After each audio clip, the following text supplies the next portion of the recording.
El sesgo. Ito ay isang Spanish masculine noun na ang ibig sabihin ay bias or prejudice. Sa Tagalog, maaari itong isalin bilang pagkiling, kinikilingan o bias. Ginagamit ang sesgo upang tukuyin ang hindi pagiging ganap na objective o patas sa pag-iisip, opinyon, desisyon o pagtingin sa isang bagay o tao. El sesgo.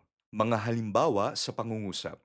El periodista intentó evitar el sesgo en su reporte. Sinubukan ng mamamahayag na iwasan ang bias sa kanyang report.